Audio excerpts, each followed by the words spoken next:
బయటికి మంచి అక్కడ వెళ్తున్నాను.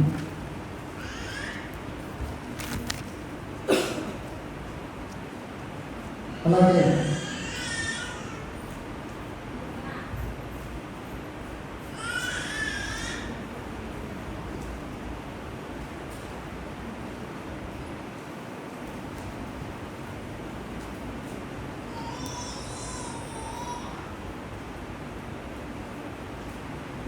ఇది ఒక ప్రయత్నంగా మనము ప్రారంభించాం.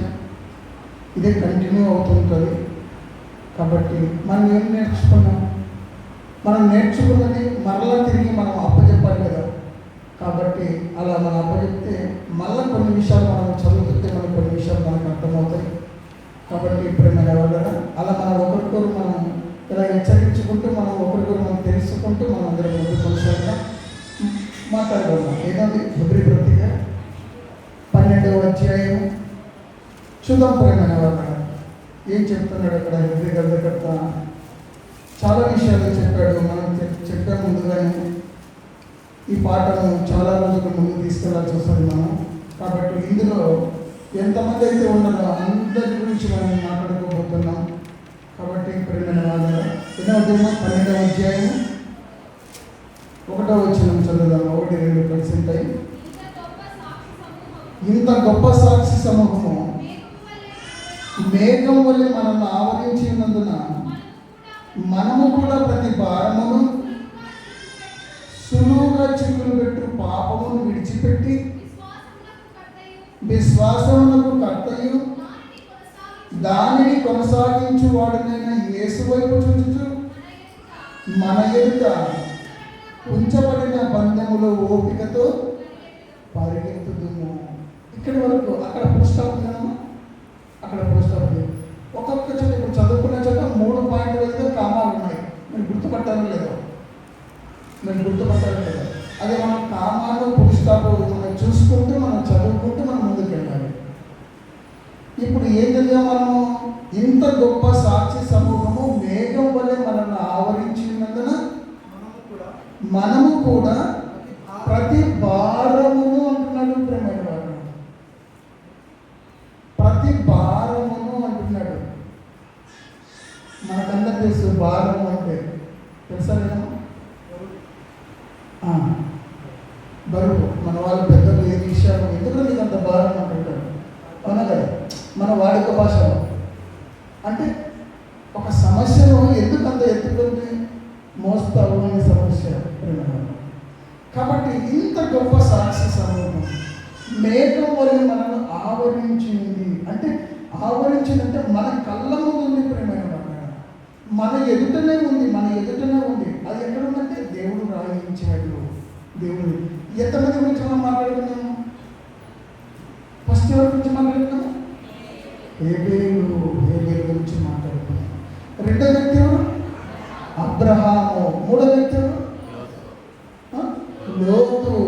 నాలుగో వ్యక్తి ఎవరు? రాహాబు.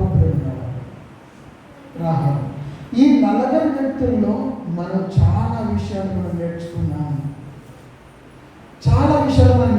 బ్రహ్మ. ఇప్పుడు ఈ హేబేలు గురించి యేసుక్రీస్తు మాటలో చూద్దాం. ఇంకొన్ని విషయాలు హేబేలు గురించి మనం తెలుసుకున్నాం. అలాగే అబ్రహాం గురించి తెలుసుకున్నాం. ఇప్పుడు హేబేలు గురించి యేసుక్రీస్తు మాటల్లో ఏం చెప్తున్నాడు అన్న సంగతి ఒక్కసారి చూద్దాం. మత్తయి సువార్త 23వ అధ్యాయము 35వ వచనం చూడండి. 35వ వచనం. ఇక్కడ ఎవరు మాట్లాడుతున్నారు? యేసుక్రీస్తు మాట్లాడుతున్నాడు. ఎవరితో మాట్లాడుతున్నాడు? ఇది తెలిసిన మనకు శాస్త్రులతోనూ పరిశీలనతో మాట్లాడుతున్నాడు. చాలా విషయాలు మాట్లాడుకుంటూ వచ్చి ఇప్పుడు హేబేలు దగ్గరికి వచ్చేసాడు. ఏమని చెప్తున్నాడు? హేబేలు గురించి ఏం చెప్తున్నాడు యేసుక్రీస్తు? నీతిమంతుడైన హేబేలు రక్తము మొదలుకొని అంటున్నాడు. ప్రేమైన వాళ్ళ ఇప్పుడు హేబేలు ఎలా ఉన్నాడ? నీతిమంతుడిగా ఉన్నాడు. ఇప్పుడు నీతిమంతుడని హేబేలు దగ్గర ఏం చెప్పాడు చూడండి. అది కూడా చదవండి. విశ్వాసమును బట్టి అక్కడ హేబేలు గురించి చదవమా? 40వ వచనమా? ఇంకా చదువు.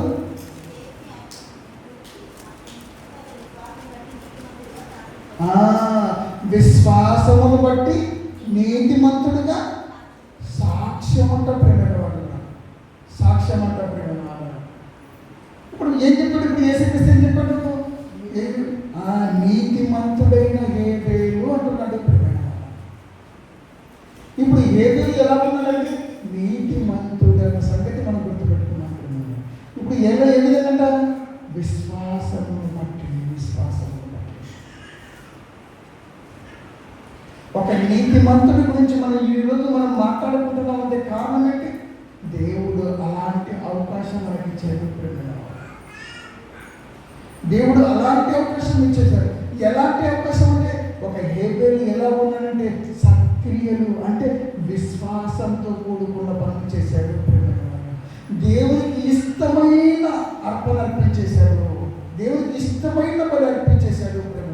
అందుకే హేబేలు యొక్క బలి దేవునికి ఇష్టమైనదిగా కనబడింది, ఇష్టమైనదిగా కనబడింది, ఇష్టమైనది కనబడింది. ఇప్పుడు మనం కూడా దేవునికి ఇష్టంగా మనం కనబడాలంటే మనం ఏం చేయాలి? ఇప్పుడు మనం ఏం చేయాలి? హేబేలు ఏ విధంగా అయితే జీవించాడో, ఏ విధంగా అయితే హేబేలు విశ్వాసం కలిగి ఉన్నాడో, ఆ విశ్వాసంతో కూడుకున్న క్రియలు ఎంత బాగా ఉన్నాయో, అవి దేవుడికి ఎలా నచ్చాయో మనం కూడా అలా చేయాలి. అందుకే ఏం చెప్పాడు? ఇంత గొప్ప సాక్షి సమూహం మనల్ని మేఘమును ఆవరించి ఉన్నందున ఇప్పుడు మన భారం పోవాలంటే మనం ఏం చేయాలి? మనం ఏం చేయాలి? ఇంత గొప్ప సాక్షి సమూహాన్ని మనం చూడాలి. వాళ్ళని చూస్తే మనం ఏం జరుగుతాం? ఇదో చిక్కులు పెట్టు పాపాన్ని మనం విడిచిపెట్టేస్తాం. ఒక చిన్న చిన్న వాటికి మనం ఏమైపోతాం అంటే బెండ్ అయిపోతుంటాం. ఒక చిన్న చిన్న వాటికి మనం లొంగిపోతుంటాం. ప్రేమ వాటిని అలా కాదు, వాళ్ళని చూడమంటున్నాడు, వాళ్ళని చూడమంటున్నాడు. ప్రేమ వాళ్ళని చూడమంటున్నాడు. అలా ఒక్కొక్కరిగా మనం చూసుకుంటూ వెళ్ళిపోతున్నాం. ఇప్పుడు రెండో వ్యక్తి అబ్రహాం. అబ్రహాం గురించి గత వారం కొన్ని విషయాలు మనం నేర్చుకున్నాం. ఏం నేర్చుకున్నాం? ఏం చెప్పాడు అబ్రహాంకు? దేవుడు ఏం చెప్పాడు? ఏం చెప్పాడు? నువ్వు ప్రేమించిన ఈసాకును బలి అర్పించమన్నాడు. ఏం చేశాడు? లేదు లేదు ప్రభువా, లేదు లేదు, నువ్వు ఒక్కగానో కొడుకు నాకు ఇచ్చేసావు. ఎప్పుడు ఇచ్చేసావు? మృతతుల్యమైన ఈ శరీరంలో నేను ఉన్నప్పుడు, మృతతుల్యమైన ఈ శరీరంలో నేను ఉన్నప్పుడు ఇదిగో లేక లేక నాకు ఒక కుమారుని ఇచ్చేసావు. నువ్వే వాగ్దానం చేసావు, ఇస్తానని చెప్పావు. కాబట్టి నేను ఇవ్వనని చెప్పాడే. అలా మాట మాట్లాడలేదు. ఎవరు మాట్లాడతారు? అలాంటి మాట ఎవరు మాట్లాడతారు? విశ్వాసము లేని వారు మాత్రమే మాట్లాడతారు. కానీ అబ్రహాము యొక్క విశ్వాసం చూడండి. దేవుడు చెప్పాడంటే అది చేయడానికి పొందుకున్నాడు. వెంటనే తెల్లవారింది, బయలుదేరిపోయాడు. మోరియా పర్వతంలో ఒక పర్వతం మీదకి వెళ్ళిపోయాడు, బలి అర్పించడానికి సిద్ధపడ్డాడు. అవన్నీ మనం తెలుసుకోవాలి. ఇప్పుడు యేసుక్రీస్తు యొక్క మాటలో అబ్రహాం గురించి ఆయన మాట్లాడుతున్న యొక్క మాటలు చూద్దాం. మనకంతా యేసుక్రీస్తు కదా, వీళ్ళందరినీ యేసుక్రీస్తు ఎందుకు జ్ఞాపకం చేస్తూ ముందుకు వెళ్ళిపోతున్నాడు? ఒకసారి మనం చూద్దాం. యోహాను సువార్త 8వ అధ్యాయము యోహాను సువార్త 8వ అధ్యాయము 56వ వచనం చూడండి. 56వ వచనం. మీ తండ్రి అయిన అబ్రహాము. ఎవరితో మాట్లాడుతున్నాడు ఈ మాట? మీ తండ్రి అయిన అబ్రహాము అని ఎవరితో మాట్లాడుతున్నాడు? ఎవరితో మాట్లాడుతున్నాడు? ఎవరితో మాట్లాడుతున్నాడమ్మా? ఇప్పుడు తండ్రి, అబ్రహాము తండ్రి అంటే ఎవరికి తండ్రి? అది ఇశ్రాయేలుకు, యూదులకు వారితో మాట్లాడుతున్నాడు. ఎందుకు మాట్లాడుతున్నాడు? ఈయన నిరాకరిస్తున్నారు. వీళ్ళు నిరాకరిస్తారు, కాదంటున్నారు, నువ్వు మాకు వద్దంటున్నారు. అలాంటప్పుడు ఎవరి గురించి చెప్తే వాళ్ళు వింటారు? అబ్రహాం గురించి చెప్తే వింటారు. అందుకే చెప్తున్నాడు. ఏమో చెప్తున్నాడు? మీ తండ్రి అయిన అబ్రహాము నా దినము చూతులని మిగులా ఆనందించెను, అది చూసి సంతోషించెను అనెను. అందుకు యూదులు, నీకింకను 70 సంవత్సరములని లేదే, నీవు అబ్రహామును చూసితివని ఆయనతో చెప్పగా, యేసు, అబ్రహాము పుట్టక మునుపు నేను ఉన్నానని మీతో చెప్పుచున్నానంటున్నాడు. అసలు వాళ్ళు అడుగుతున్న ప్రశ్నకు యేసుక్రీస్తు చెప్తున్న సమాధానానికి ఏమైనా పొందనుందా? ఆర్యమంటారు, ఇంకా నీకు 70 సంవత్సరం లేదు, నేను అబ్రహాము చూశాను, అబ్రహాము పుట్టక ముందు నేను ఉన్నానంటే మన దగ్గర ఎవరు చెప్పాను, నేను చెప్పాను అక్కడ ఉన్న వృద్ధులు, మీరందరూ పుట్టక ముందే నేను ఉన్నానంటే ఎలా ఉంటుంది? ఏం చేస్తారు? చుట్టూ దిక్కుతారు మీరు, వీడెవరు పిచ్చేవాడు, ఏది వీడికి 40 కోట్లు ఏమి మాట్లాడుతున్నారు అని అక్కడ ఉన్న పెద్దలంతా అనుకుంటారు కదా. అలాంటి పరిస్థితి ఎదురు ఏర్పడింది ప్రేమ. కానీ యేసుక్రీస్తు చెబుతున్న ఈ మాటలు వాళ్ళకి అర్థం కాలేదు, వీళ్ళకి అర్థం కాలేదు ప్రేమ, వీళ్ళకి అర్థం కాలేదు. అందుకే ఏం చెప్పాడో చూద్దాం ప్రేమ. ఎందుకు యేసు అబ్రహాము పుట్టక మునుపే నేను ఉన్నానని మీతో నిశ్చయముగా చెప్పుచున్నాను. ఇంతకు అబ్రహాం ఎవరు? అబ్రహాం ఎవరు? ప్రవక్త. ప్రవక్తకు అన్నీ తెలుసు. చూడండి, ఎప్పుడే చెప్తున్నాను, ప్రవక్తకు అన్నీ తెలుసు, ప్రవక్తకు అన్ని ముందే తెలుసు. రాబో యేసుక్రీస్తు చూశాడు. ఇప్పుడు అబ్రహాం రాబో యేసుక్రీస్తు చూశాడు, ప్రేమ. అందుకే ఏం చెప్తున్నాడు ఇక్కడ మనం, అబ్రహాము పుట్టక మునుపే నేను ఉన్నానంటే నియమింపబడ్డాడు. గుర్తుపెట్టుకోండి, ఉన్నానంటే అర్థం ఏంటి? నియమింపబడ్డాడు, అపాయింటెడ్ చేయబడ్డాడు, అపాయింటెడ్. అందుకే జగత్తు పునాది వేయకూడదు మునుపే క్రీస్తులో మిమ్మల్ని ఏర్పరచుకొని ఉంటాడు పౌలు గారు. అంటే జగత్తే లేనప్పుడు క్రీస్తు ఉన్నాడు. ఎలా ఉన్నాడు? నియమింపబడ్డాడు. అది ఎలా ఉన్నాడంటే దేవుని సంకల్పంలో ఉన్నాడు ప్రేమ, దేవుని సంకల్పంలో ఉన్నాడు. అందుకే ఏం చెప్తున్నాడు? ఇంకొక విషయం మనం ఆలోచించేస్తున్నాడు. ఇదే స్టెఫెన్ గారు మాట్లాడుతున్నాడు. ఏమైనా మాట్లాడుతున్నా అబ్రహాం గురించి చూడండి, 7వ అధ్యాయం 2వ వచనం. ఆ యూదులతోనే మాట్లాడుతున్నాడు. మళ్ళా ఆ యూదులతోనే అబ్రహాం గురించి చెప్తున్నాడు. చూడండి ఏం చెప్తాడు? 7వ అధ్యాయము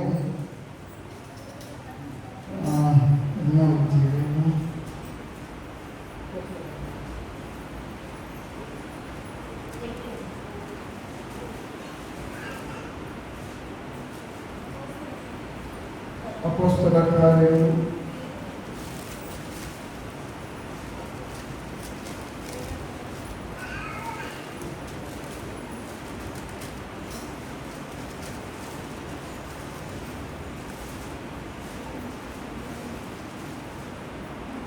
అబ్రహాము గురించి ఇక్కడ మాట్లాడుతుంటాడు. 7:2 కదా. చదవండి. అందుకు స్టెఫెను చెప్పునదేమనగా, సహోదరులారా, తండ్రులారా వినుడి.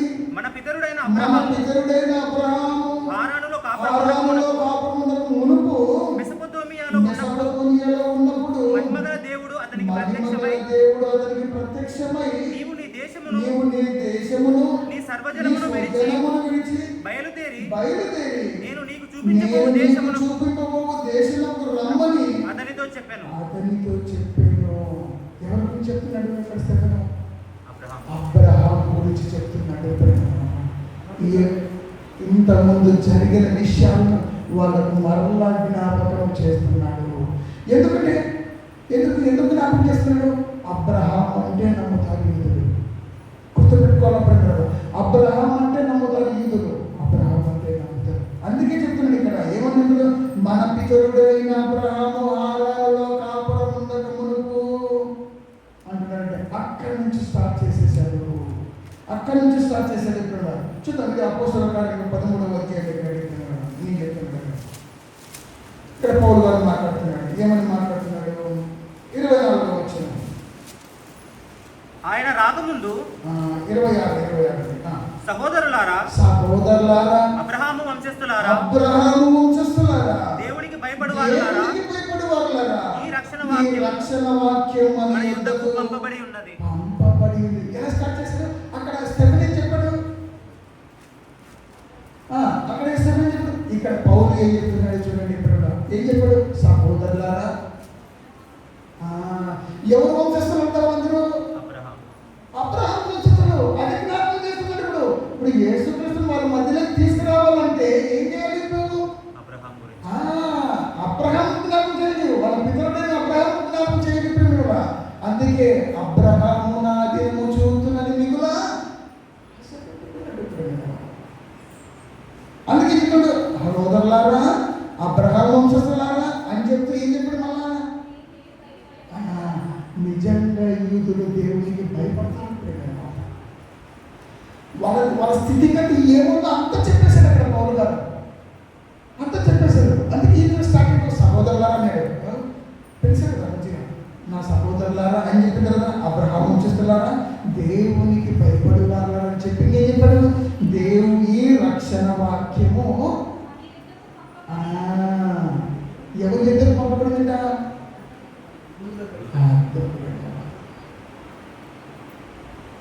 అబ్రహాము ప్రతి విషయంలో జ్ఞాపకం చేయాల్సిన పరిస్థితి వచ్చేసింది.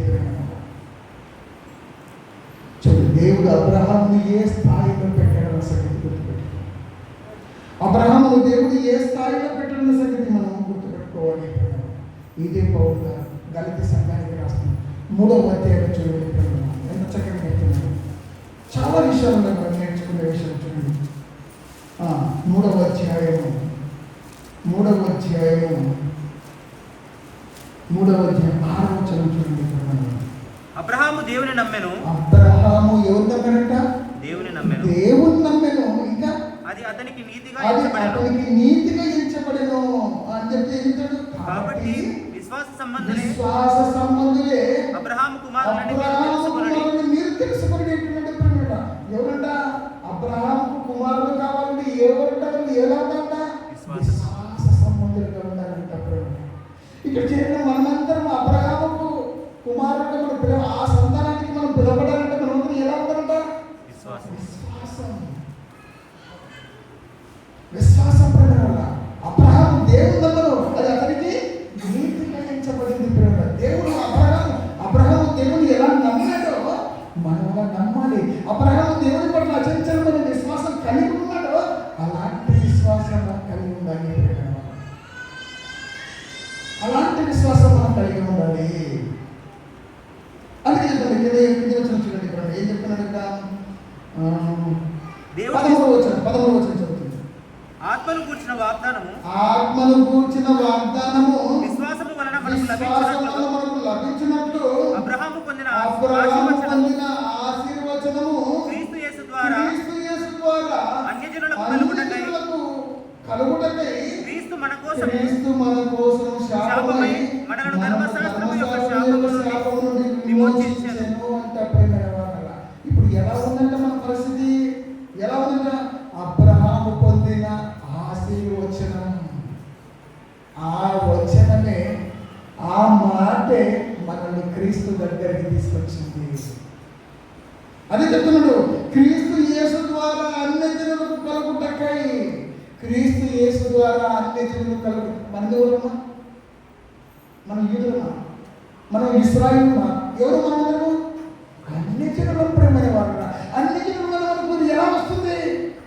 మనకు రక్షణ రావాలన్నా, మనకు విశ్వాసం కలగడం ఎవరి ద్వారా రావాలి? ఇది ఎప్పటి ఆశీర్వచనం? అబ్రహాం చేసిన దేవుడు ముందుగానే. అది విశ్వాసం ద్వారా మనం ఏమైపోము? అబ్రహాం సంతానంలో విశ్వాసంగా మనం పిలవబడుతున్నప్పుడు ఇది గొప్ప అబ్రహాం అంటే భయపడి చూస్తే కాదు. అబ్రహాం ద్వారా దేవుడు ఎంత గొప్ప ప్రణాళిక ఇచ్చాడో చూపిస్తాను. అంత గొప్ప ప్రణాళిక. అబ్రహాము ఇంకా సంతానం ఇవ్వలేదు. ఏం చెప్పాడు సార్?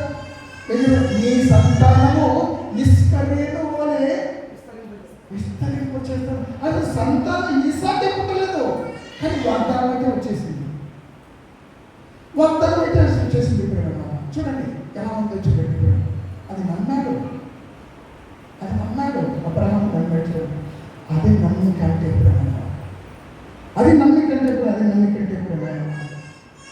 అందుకే లూకాసు వార్త చూడండి ఇప్పుడు మనం ముగించేస్తున్నాం, సమయానికి మనం ముగించేస్తున్నాం.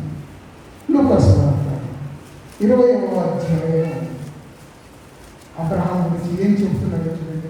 20వ అధ్యాయము 37వ వచనం.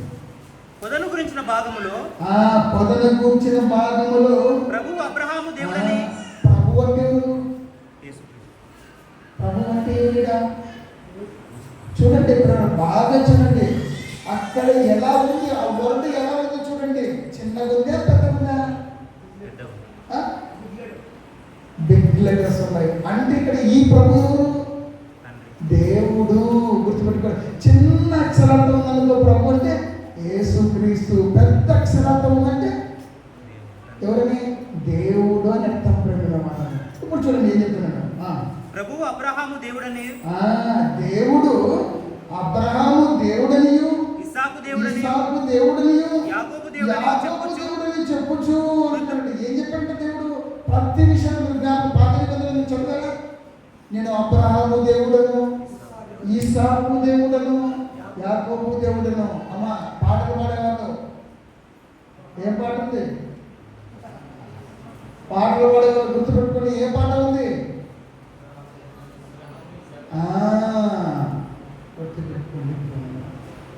ఎవరి దేవుడంట? ఏ స్థాయి? ఆయన కన్నా దేవుడి కన్నా ముందు ఎవరు పేరుంది? ఎవరు పేరు? అబ్రహాము ఉంది. చూడండి ఎంత గొప్పది కదా, ఎంత అబ్రహాము దేవుడిని చెప్పుకునే స్థితికి వచ్చేసాడు. అబ్రహాం అంటే ఆ స్థాయిలో వచ్చేసాడు, ఆ స్థాయిలో వచ్చేసాడు అబ్రహాం. నేను అబ్రహాము దేవుడను. ఎలా ఉంది చెప్పుకోవడానికి? ఎలా ఉంది చూడండి. అంటే అబ్రహాము అంత అత్యున్నత స్థాయిలో పెట్టాడు. చూడండి ఇంకోసం ఆది కాలంలో అడుగుతున్నాను ఏం చెప్తుంది చూడండి. ఆది కాలం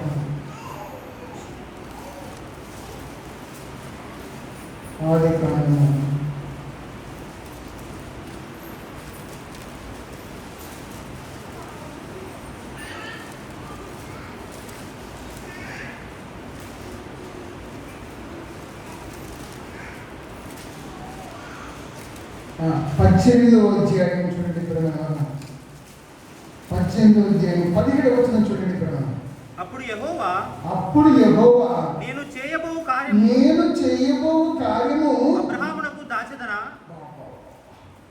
కార్యం అంటే పని. ఎవరు చేయబో పని? దేవుడు చేయబోమని ఎవరు చెప్పాలని? అబ్రహాము అంటే దేవుడు చేయబోయే ప్రతి పని ఎవరు చెప్పారట?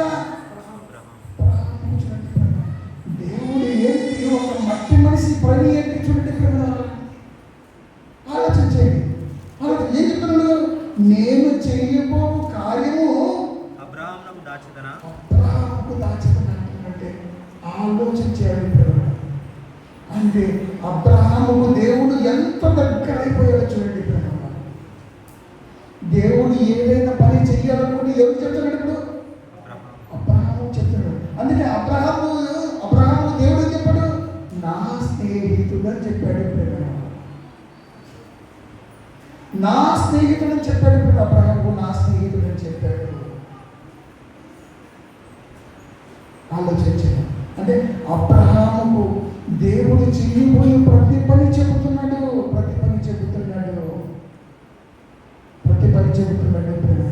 అందుకే అబ్రహాము భూమి మీద ఉన్నప్పుడు ఎలా బ్రతికాడో తెలుసా? ఎలా బ్రతికాడు? నా దినము చూస్తున్నాను మిగిలిన ఆశపడ్డాడు. ఆయన దినము చూసినప్పుడు అబ్రహాము భూమి మీద బ్రతుకు ఎలా ఉందో చూడండి. ఇప్పుడు ఇదే ఏప్రిల్ రాసిన పత్రిక 11వ అధ్యాయం ఎలా బ్రతికాడో చూడండి. ఏప్రిల్ రాసిన పత్రిక 11వ అధ్యాయము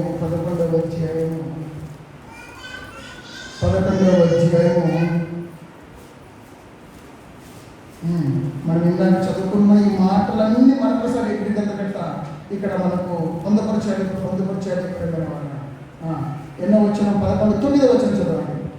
9వ వచనం ఏమని బట్టి దేని బట్టినా ప్రతి విషయంలో గుర్తుపెట్టుకోండి. విశ్వాసమును బట్టే విశ్వాసమును బట్టి అతడును అతనంటే అబ్రహామును అతనితో ఆ వాగ్దానముకు సమాన వారసులైన సమాన వారసులు ఎవరు? అబ్రహాం కుమారుడు ఎవరు? ఈసాకు కుమారుడు ఎవరు? యాకోబు. ఇంకా అబ్రహాంతో పాటు సమాన వారసులైన ఈసాకు యాకోబు అని వారును గుడారములలో నివసించుచు అన్యుల దేశంలో ఉన్నట్టుగా ఎలా ఉన్నారంటే అన్యుల దేశంలో ఉన్నట్టుగా వాగ్దాన దేశంలో ఎలా ఉన్నారంట? పరవాసముగా ఉన్నారంట. ఎలా ఉండొచ్చు? ఎలా బ్రతికాడు అబ్రహాం? ఎలా బ్రతికాడు? గుర్తుపెట్టు. అబ్రహాం ఉన్నవాడా కాదా? అబ్రహాం ఆస్తి ఉందా లేదా? చాలా ఉంది. దేవుడు ఆశీర్వదించాడు, తండ్రిగా ఇచ్చాడు. కానీ ఎలా ఉన్నాడు? గుడారంలో ఉన్నాడు. వాగ్దాన దేశంలో ఎలా ఉన్నాడు? పరవాసిగా, ఒక పరదేశిగా ఉన్నాడు. ఎందుకున్నాడు చెప్పండి? ఎందుకున్నాడు? నా దినము చూస్తున్నది మిగులు ఆశపడని చెప్పాడు ప్రభు. ఏ దినము? ప్రభు రాకడ ప్రేమ. ఆయన చూశాడు ప్రేమ. ఆయన వచ్చినప్పుడు ఈ భూమి ఇక్కడ ఉన్నది ఏమైపోతాయి? కాలిపోతాయి, లయమైపోతాయి. నాకెందుకు అంతస్తులు, ఎందుకు పెద్ద పెద్ద భవనాలు, ఎందుకు నాకెందుకు అనుకున్నాడు ప్రేమ? నాకెందుకు అనుకున్నాడు? ఇది విశ్వాసాన్ని బట్టి. చూడండి, అబ్రహాము జీవితం అంతా మనం చూసినప్పుడు చూడండి ఒక్కసారి మనం ఆలోచించండి. తనతో సమాన వారసులైన తన కుమారుడు కానీ తన మనవడు కానీ ఎలా బ్రతికారు? ఇవన్నీ ఎలా? విశ్వాసం బట్టి. ఇంకా చూడండి ఏం చెప్తున్నాడు? ఏం చెప్తాడమ్మా? ఏలైనగా దేవుడు దేనికి శిల్పియు నిర్మాణకుడై ఉన్నాడో పునాదులు గల ఆ పట్టణం కొరకు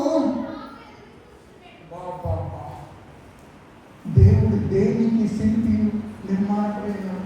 ఏది పునాదులు గల పట్టణం? ఏది పట్టణం? అది పరలోక ప్రేమల వారట. దేని కొరకు ఎదురు చూస్తున్నాడు అబ్రహాము? దేని కొరకు ఎదురు చూస్తున్నాడు? ఆ పునాదులు గల పట్టణం కొరకు ప్రేమ. అందుకే భూమిలో ఎలా బ్రతకాలనుకున్నాడు? మంచి మంచి పిల్లలు వేసి పెద్ద పెద్ద పునాదులు కట్టుకుని భవంతి కట్టుకోవాలని కోరుకున్నాడా? అలా కట్టుకోలేదు. అలా అనుకోలేదు ప్రభుత్వ. పాపం దేనికి? అదే పరంజుడు ఆ మాట చదవమా మరొకసారి చదువు. ఏమవుతున్నాడు? కాదు, అక్కడ కదండి, 10వ వచనం. ఏలైనగా దేవుడు దేనికి శిల్పియు నిర్మాణకుడై ఉన్నాడో పునాదులు గల పట్టణం కొరకు అబ్రహాము ఎదురు చూచుచుండెను.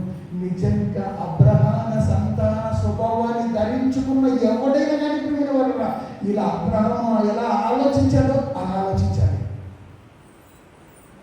అబ్రహాము ఎలా ఆలోచించాడో అలా ఆలోచించాలి ప్రియమైన వారురా. అంటే అబ్రహాము సంతాన స్వభావాన్ని మనం ధరించుకోవాలంటే అబ్రహాము ఎలా విశ్వాసం గలవాడై ఉన్నాడో అలా ఉండగలగాలి. అలా ఉండగలగాలి. మనం అందరం ఉంటున్నామన్నా? మనం అలా ఉంటున్నాం. మనం ఉండడానికి మనం ప్రయత్నం చేయాలి. మనం ఉండడానికి అందుకే అబ్రహాము ఆశీర్వచనం మనం మాట్లాడుకున్నామే. లేదా? అబ్రహాము యొక్క ఆశీర్వచనం క్రీస్తు ద్వారా ఇవన్నీ జరిగాయి. అన్ని జిల్లాలమైన మనకు ఇవన్నీ ఈ భాగ్యాన్ని మనకు కలిగే. ఎప్పుడో దేవుడు అబ్రహాము ఆశీర్వాదం ఇచ్చాడు. ఆ సంతాన స్వభావాన్ని ధరించుకున్న మనం ఆ వాగ్దానానికి మనము వారసత్వం మనం పిలువబడుతున్నాం ఈరోజు. అందుకే ఇంకేం చెప్తున్నాడు చూడమ్మా, చదువు. ఏం చెప్తున్నాడు? విశ్వాసమును బట్టి చూడు. మళ్ళా చెప్తున్నట్టు ఏమని? మొత్తం విశ్వాసం దీంట్లో నచ్చింది. ప్రతి విషయంలో విశ్వాసం నచ్చింది. అందుకే విశ్వాసమును బట్టి శారాయు వాగ్దానం చేసిన వాడు నమ్మదగిన వాడని ఎంచుకునే కనుక తాను వయసు గతించిన దైనను గర్భము ధరించుటకు శక్తి పొందెను. ఏంటి ఎలా అంటాను? ఎలా అంటాను? ఇప్పుడు శారా, ఇప్పుడు దేవుడు చెప్పినప్పుడు శారా వయసు ఎంతమ్మా? అప్పుడు 90 సంవత్సరాల శరీరం ఎట్లుంటుంది? శరీరం ఎలా ఉంటుంది? ఆలోచించేది. ఇక్కడ మన దగ్గర తల్లులు ఉన్నారు. ఇప్పుడు వాళ్ళ వయసు 70-80 సంవత్సరాలు వాళ్ళ శరీరం ఎలా ఉంటుంది? ఎలా ఉంటుంది? ఇక్కడ చిన్నపిల్లలు ఉన్నారు, వీళ్ళ శరీరం ఎలా ఉంటుంది? మనం ఆలోచించేది. అలా ఎలా ఎలా ఎలా జరిగింది? కారణం అంటే దేవుడు శక్తివంతుడు. ప్రేమ ఎలా జరిగిందంటే విశ్వాసంలో బట్టి చాలా ఏమైపోయిందంట? శక్తి పొందుకుందంట. శక్తి పొందుకుందంట. నేను చెప్తున్నట్టు అందుచేత మృతతుల్యుడైన ఆ యొక్కని నుండి ఎవరు? ఆయన శరీరం ఎలా ఉందంట? మృతతుల్యమంట. అంటే ఏమని? చావుకు దగ్గరలో ఉండే శరీరం. ముసలివాడు. అందుకే ఏం చెప్తున్నాడు? మృతతుల్యుడైన ఆ యొక్కని నుండి సంఖ్యకు ఆకాశ నక్షత్రములను సముద్ర తీరమందులు లెక్కింప సఖ్యము కానీ ఇసుక వలన సంతానము కలిగేను అంటే ఎవరి నుండి కలిగింది? ఎవరినిచ్చారు అబ్రహాము? ఈసాకు ద్వారా, తర్వాత యాకోబు ద్వారా, ఆ 12 మంది ద్వారా, ఆ 12 గోత్రముల ద్వారా ఇది లెక్కలేనంత విస్తార జనం కలిగింది.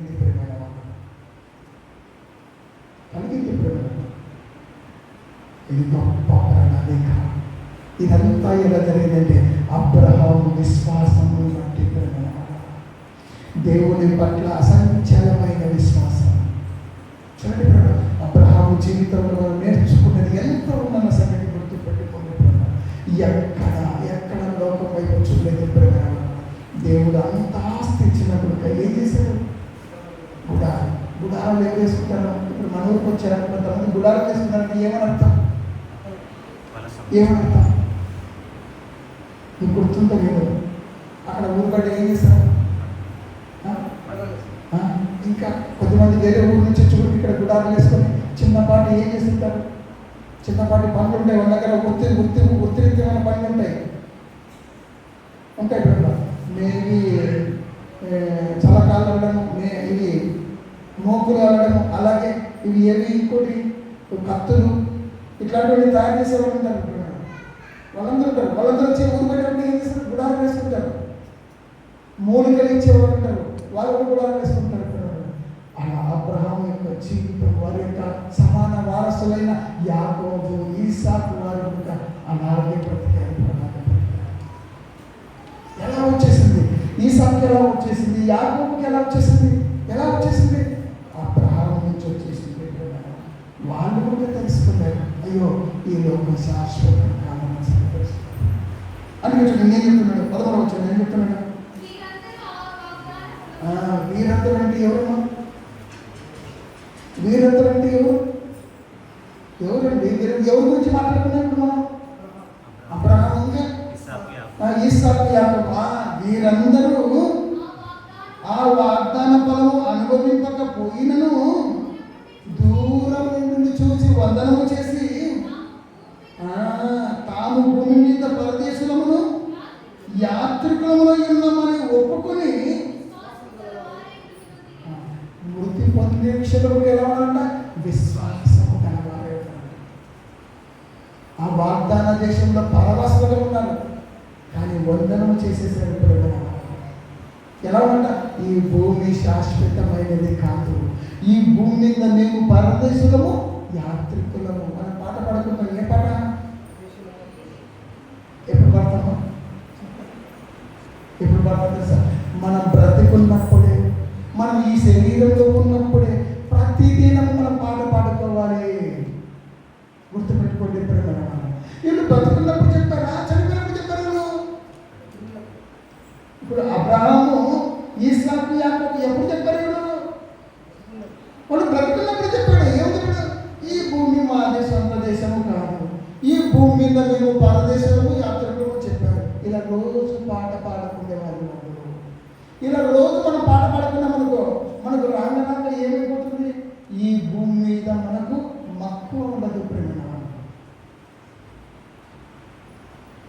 దేని మీద మనకు మక్కువ ఉంటుంది? దేనికి దేవుడి శిల్పి అయి ఉన్నాడో, నిర్మాణంగా ఉన్నాడో ఆ పునాదుల పట్టణం వైపు మన ఆలోచన, మన మనస్సు అక్కడికే వెళ్ళిపోతుంది. ఆలోచించండి, ఒక్కసారి ఆలోచించండి. నువ్వు రోజు ఈ పాట పాడుకో, ఎలా ఉంటుంది? నీకు ఏం జ్ఞాపకం వస్తుంది తెలుసా? మనకి ఏం జ్ఞాపకం వస్తుంది? అయ్యో, దేనికి దేవుడు శిల్పి నిర్మాణకుడై ఉన్నాడు. ఆ పునాదులు గడ పట్టణం, అది నా సొంత దేశం, నా పౌరస్థితి ఎక్కడ ఉంది అంటే భూమి మీద నేను పరదేశిని, యాత్రికుడిని. నా పితరుడైన అబ్రహాము అలాగే మాట్లాడుకున్నాడు, అలాగే పాట పాడుకున్నాడు. నేను కూడా అలాగే ఉండాలంటే, ఆ అబ్రహాం యొక్క సంతాన స్వభావాన్ని నేను ధరించుకోవాలంటే నేను రోజు పాట పాడుకోవాలి. ఇప్పుడు చెప్పండి, మనం రోజు పాట పాడుకున్నాము, కానీ ఎప్పుడు పాట పాడతారు? ఒకటి చచ్చిపోతేనే పాట పాడతాడు అంతే, మళ్ళీ ఎప్పుడు పాట పాడకూడదు. గుర్తుపెట్టుకోండి, మీరు కుటుంబ ప్రార్థన పెట్టుకున్నారనుకో, ఈ పాట ఖచ్చితంగా పాడకండి. మీరు కుటుంబ ప్రార్థన పెట్టుకున్నారు, ఖచ్చితంగా పాడకూడదు. మీరు ఆరాధనలో కూడా పాట పాడచ్చు, తప్పేం కాదు. మనం అబ్రహాం కన్నా గొప్పవాళ్ళమా? ఈసాక్ కన్నా మనం గొప్పవాళ్ళమా? యాకోబు కన్నా గొప్పవాళ్ళం. మీరు పాట పాడుకోండి, ఎవరు చావరు. పాట పాడదా, ఎప్పుడు చచ్చిపోతారు ఆ పాట పాడితే అంటారు పెద్దలు. ఏంటి చచ్చిపోతారు? దేవుడు ఒక నిర్ణయం తీసుకుంటాడు, నీ ఆయుస్ ఇంతే ఇవ్వాలని. నువ్వు పాట పాడితే చనిపోడు, ఆ పాట కింద పౌరుతుందా? ఉండదు. హెచ్చరికతో కూడుకున్నది. మన జ్ఞాపకం చేసుకునే పాట, ఆలోచన. ఒక్కసారి మీరు ఆలోచించండి పిల్లలుగా. ఇప్పుడు అబ్రహాం గురించి మనం ఎన్ని మాటలు మాట్లాడుకున్నాం, ఆయన మాటలను మనం విన్నాము.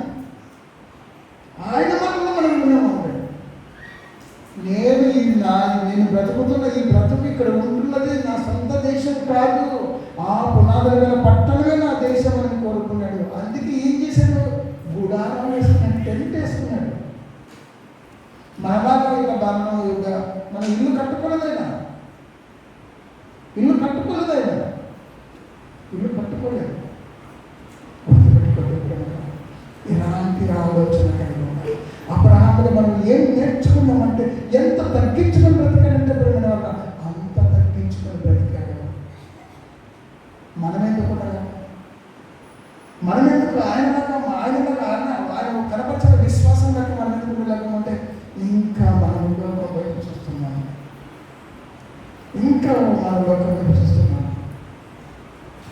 అబ్రహాం యొక్క సంతాన స్వభావాన్ని మనం ధరించుకోవాలంటే అబ్రహాం విశ్వాసాన్ని బట్టి నడుపుకుంది.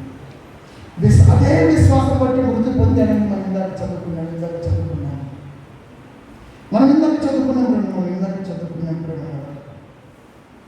ఆలోచించండి. ఇంకా మూడో వ్యక్తి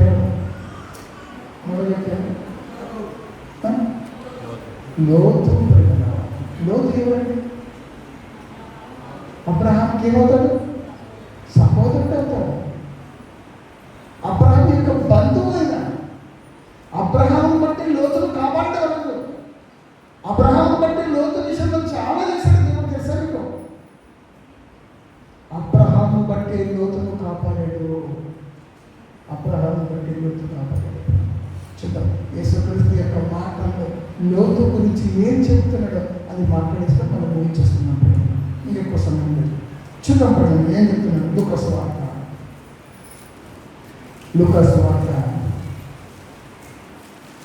17వ అధ్యాయం. లోతును ఎందుకు జ్ఞాపకం చేస్తున్నాడు ఒక్కసారి ఆలోచించేద్దాం. 17వ అధ్యాయం 28వ వచనం. లోతు దినములలో జరిగినట్టును జరుగును. జనులు తినుచు త్రాగుచు కొనుచు అమ్ముచు నారు నాటుచు ఇళ్ళు కట్టుచునుండిరి. అయితే లోతు సొదొమ విడిచిపోయిన దినమున దినమున ఆకాశము ఆకాశము నుండి అగ్ని గంధకములు కురిసి వారినందరినీ నాశనము చేశాను. చేశాను. ఎందుకు మాట్లాడుతున్నాడు? ఎందుకు లోతు గురించి ఒకటో వార్త ఎందుకు చెప్తున్నాడో చూడండి. ఎందుకు చెప్పాడు? లోతు బ్రతికినప్పుడు అక్కడ సొదొమలో ఉన్నప్పుడు ఏం జరిగిందంటే అక్కడ ఏం జరిగిందంటే ఇందాక మనం చదువుకున్నాం. ఏమేమి జరుగుతున్నాయి అక్కడ? జనులు ఏమైపోతారంట? తింటున్నారంట, త్రాగుతున్నారంట, ఇంకేం చేస్తున్నారంట? అమ్ముతున్నారంట, ఇంకేం చేస్తున్నారంట? నాటుతున్నారంట, ఇంకేం చేస్తున్నారంట? ఇల్లు కట్టుకుంటున్నారంట. ప్రియమైన వాళ్ళ ఇల్లు కట్టుకుంటున్నారంట. ఇంకా మాకేదో కొదవ లేదనుకుంటారు. ప్రియమైన వాళ్ళ కొదవ లేదనుకున్నారు. మేము ఒకరికొకరు పరస్పరం సహకరించుకుంటున్నాం, ఇల్లు కట్టుకుంటున్నాం, పెళ్లిళ్ళు చేసుకుంటున్నాం, తాగుతుంటాం, తింటున్నాం అనుకుంటున్నారు. ప్రియమైన ఏం జరిగింది? నెమ్మదిగా ఉన్నారు, సంతోషంగా ఉన్నారు. ఏమొచ్చేసింది అక్కడికి వార్త? ఏమొచ్చేసింది మా సొదొమలో? ఏమొచ్చేసింది? మనం చదువుకున్నాం కదా, ఎక్కడ ఏమో వచ్చిన. అయితే లోతు సొదొమ విడిచిపోయిన దినమున ఆకాశం నుండి ఏమొచ్చేసిందంట? అగ్ని గంధకములు కురిసి వారినందరినీ నాశనము చేశారు. ఏం చేశారు? మనిషి కుమారుడు యొక్క రాకడ వచ్చినప్పుడు కూడా సేమ్ అదే కలుగుతాడు. మనిషి కుమారుడు ఏమమ్మా? మనిషి కుమారుడు ఎలా మనిషి కుమారుడు పిలబడ్డాడు? ఏంటమ్మా ఎలా పిలబడ్డాడు? శరీరమును బట్టి దావీదు సంతానములో నుంచి వచ్చాడు కాబట్టి మనిషి కుమారుడు పిలబడ్డాడు. శరీరమును బట్టి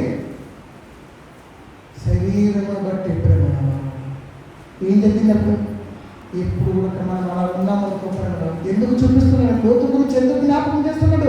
అక్కడ ఉన్న సొదొమ పరిస్థితి జ్ఞాపకం చేస్తున్నాడు. ఇక్కడ చేరిన మనమందరం నెమ్మదిగా అనుకుంటున్నాం, మేము తింటున్నాం, తాగుతున్నాం, ఇల్లు కట్టుకుంటున్నాం, చక్కగా ఉంది మా జీవితం. ఏమి కుదవలేదు అనుకున్నప్పుడు ఏం జరుగుతుంది? అప్పుడే వచ్చేస్తాడు. ఉగ్రత దినం వచ్చేస్తుంది. ఎందుకు లోతు గురించి జ్ఞాపకం చేస్తున్నాడు వాళ్ళకంటే? ఇప్పుడు మనం ఎందుకు లోతు గురించి జ్ఞాపకం చేస్తున్నాడంటే లోతు నీటి మంత్రుడు ఎందుకు వచ్చేసాడు సొదొమ నుంచి అంటే దేవుడు పంపించేసాడు. ఇద్దరిని నువ్వు వెళ్ళు, వాళ్ళని బయటకు పంపించుకొని వచ్చేసాయి. నేను వాళ్ళ టైం అయిపోయింది, వాళ్ళ ఎక్స్పెక్టెడ్ అయిపోయింది. ఇక నేను చంపేస్తున్నానని చెప్పేసాడు. ఈ వాక్యం మనల్ని హెచ్చరిస్తుంది. ఇప్పుడు లోతు దినాలలో ఉన్నట్టు మనం ఉన్నాము. జాగ్రత్త అంటున్నాడు. జాగ్రత్త జాగ్రత్త అంటున్నాడు. ఇంకేం చెప్తున్నాడు చూడండి. ఏం చెప్తున్నాడు? ఆ ప్రకారమే మనుష్య కుమారుడు ప్రత్యక్షమగు దినమున జరుగును. ఆ దినమున మిద్దె మీద ఉండువాడు ఇంట ఉండు తన సామాగ్రిని తీసుకొని పోవుటకు దిగకూడదు. అలాగే పొలములో ఉండువాడు తిరిగి రాకూడదు. భార్యను జ్ఞాపకము చేసుకొనుడి, తన ప్రాణమును రక్షించుకొన గోరువాడు దానిని పోగొట్టుకొనును, దాని పోగొట్టుకొనువాడు దానిని సజీవంగా కాపాడుకొనును. ఎందుకు మళ్ళా లోతు భార్యను జ్ఞాపకం చేస్తున్నాడు? లోతు భార్యను చూడు ఎంత చక్కగా చూడండి. లోతు భార్యను జ్ఞాపకము చేసుకొనుడి. ఇప్పుడు మనం అనే జ్ఞాపకం చేసుకుంటున్నాం, లోతును జ్ఞాపకం చేసుకున్నాము, ఇప్పుడు లోతు భార్యను జ్ఞాపకం చేస్తున్నాం. ఏంటి? ఏం తేడా ఉంది ఇక్కడ? ఏం తేడా ఉందండి? లోతు విషయంలో దేవుడు ఏం చేశాడు? తప్పించేశాడు. ఇప్పుడు లోతు భార్య విషయంలో ఏం జరిగింది?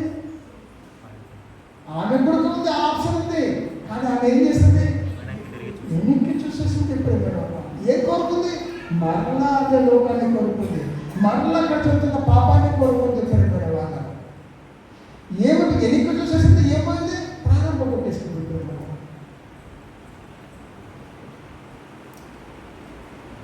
అందుకే యేసు చెప్పాడు, నా నిమిత్తం ఎవడైతే ప్రారంభం కొట్టుకుంటాడు వాడు మరలా తిరిగి దక్కించుకుంటాడని చెప్పాడు. ఆలోచించండి. ఇలా ఎన్నో విషయాలు దేవుడు మనకు ఇప్పుడు ఒక హేబేరును చూపిస్తున్నాడు, ఒక అబ్రహామును చూపిస్తున్నాడు. లోతును చూపిస్తున్నాడంటే, ఒక రాహాబును చూపిస్తున్నాడంటే వీరి నుంచి మనం ఏదో నేర్చుకోమని చెప్తున్నాడు. వీరి జీవితంలో జరిగినవన్నీ మనం క్షుణ్ణంగా తెలుసుకోవాలని చెప్తున్నాడు. వాళ్ళు ఎలా విశ్వాసం బట్టి ఇలా ముందు కొనసాగారు, అలాంటి విశ్వాసంతో మనం ముందుకున్నామని చెప్తున్నాడు. అలాంటి విశ్వాసంతో మనం ముందుకెళ్ళాలని చెప్తున్నాడు. ఇది వరకు మళ్ళా ముగ్గురులో మాట్లాడాను. ఎవరు మాట్లాడాను? హేబేలు, అబ్రహాం, మళ్ళీ మళ్ళీ ఈ ముగ్గురు నుంచి మరికొంత సమాచారం ఇప్పుడు వచ్చేవారు మళ్ళా రాసుకోవాలి.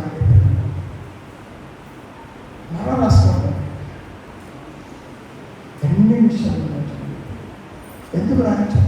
పాత నిబంధనలు రాయించిన వాళ్ళని మళ్ళా కొత్త నిబంధనలు యేసుక్రీస్తు వచ్చిన తర్వాత మరలా ఎందుకు జ్ఞాపకం చేస్తున్నాడు? చూడే, లోతు భార్యను జ్ఞాపకం చేస్తున్నాడే. అసలు లోతు భార్యలో ఉన్నావేమో చెక్ చేసుకో అంటున్నాడు. లోతును చూడమంటున్నా, లోతులాగా నువ్వు ఉన్నావో లేదో ఒకసారి చెక్ చేసుకుంటున్నాడు. అబ్రహాం చూపిస్తున్నాడు, హేబేలును చూపిస్తున్నాడు. చూడు, అబ్రహాం సరసన ఉన్నావా? హేబేలు సరసన ఉన్నావా? లోతు సరసన ఉన్నావా? అలా ఉండడానికి మనం ప్రయత్నించాలి. మరలా రాసుకుంటాడు. కావచ్చు కొంచెం సమాచారం వచ్చింది కదా, కొంచెం సమాచారం మనం ఇస్తున్నాడు కదా, మళ్ళీ స్టడీ చేయండి. ఈ 4 సువార్తలు ఇంకా పత్రికల్లో వారి గురించి ఎక్కడైనా కానీ రాయబడ్డాయి సర్చ్ చేయండి. మరలా రాసుకుంటాం. మీరు వచ్చేటప్పుడు మళ్ళీ ఈ కరెక్షన్ చేస్తాను. ఇలా ప్రతి పాఠం మనం నేర్చుకున్న పాఠాన్ని మరలా తిరిగి మనమే అప్పచెప్పుకుంటూ మనం ముందుకెళ్తాం. అప్పుడు మనం ఎందుకు మన విశ్వాసం బలపడదు, మన భక్తి జీవితం ఎందుకు బలపడదు మనం చెక్ చేసుకున్నాం. ఖచ్చితంగా బలపడుతుంది. మనం ఈరోజు ఒక్కటి నేర్చుకున్నాం, ఒక్కటి చెప్పాను. ప్రతిరోజు మీరు పాట పాడుతున్నాం. నేను పరదేశంలో యాత్రలో ఉన్న పాట ప్రతిరోజు పాడుకోండి. ప్రతిరోజు పాడుతాం, తప్పు లేదు. మనం రోజు పాడుకోవాల్సింది. ఎందుకంటే మనది ఈ సొంత దేశం కాదు, దేవుడు లోకమే. అక్కడి నుంచి వచ్చాం కాబట్టి మరలా అక్కడికే మనం వెళ్ళిపోతాం. కాబట్టి ఇదివరకు ఇప్పుడు మాట్లాడుకునే మాటలన్నీ మరొకసారి మీరు పరిశీలించండి. ఇంతకన్నా గొప్పగా మీరందరూ పరిశీలన చేసి ఇంతకన్నా గొప్పగా మీరు ప్రకటించాలని కోరుకోండి. నన్ను నేను హెచ్చరించుకోండి. ఈ మాట ఇచ్చిన మరొకసారి నేను నా మాటలు ముగించుకుంటున్నాను. మరొచ్చే వారం ఇంకా నలుగురు మన సమయంలో కొద్ది ఇంకొక ముగ్గురు కొంతమంది మనం మాట్లాడుకోవడానికి మనం ప్రయత్నించాలి.